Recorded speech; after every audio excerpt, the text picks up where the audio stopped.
Tu jest piłeczka. Kamila będzie aportować.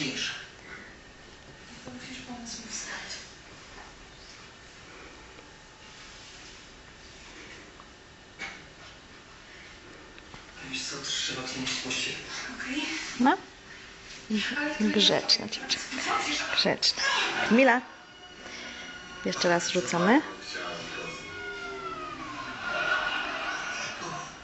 Co wy robicie na pacjentce? Nie, bo ja... Proszę odpuścić pacjentkę, znaczy... Ale ona się zapijała, nie? Proszę wyjść. Grzeczna dziewczynka. Bardzo przepraszam za tego. Ale on tylko chciał tylko... Proszę nic nie mówić.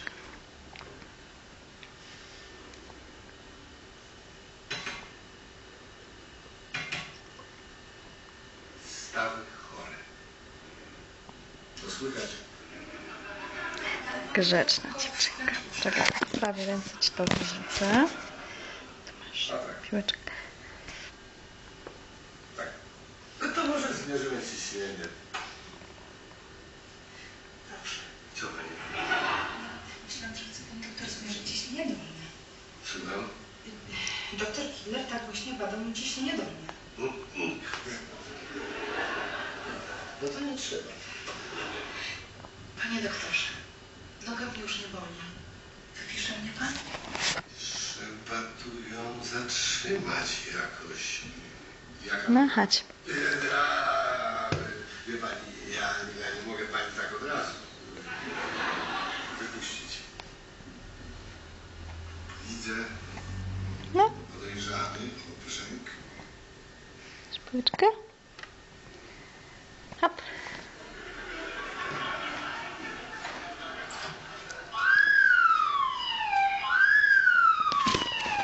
A jakie macie zdanie o tym starzyście Mrozowicz? Słychło. No, daj piłeczkę. Grzeczna dziewczynka, grzeczna.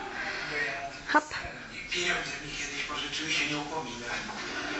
Bo byłem świadkiem, jak ten Mrozowicz rzucił się na pacjentkę z 14 tancerką. Grzeczna dziewczynka. Hop. Obrzydliwe! To niedopuszczalne. Taki człowiek to jest wykała szpitala. Zakap. Zagała i wykała. Dobrze powiedziałem. Kanapki. Potrzeba do jedzenia. Grzeczna dziewczynka. Najgorsze, że on się znęca nad tą biedną z 14.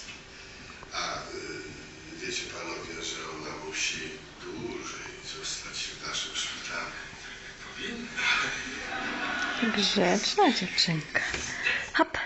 Musi. Wykryłem u niej nadmiernie powiększony akt. Nie się znała. Zakaz jest. I w taki właśnie sposób Kamilka aportuje.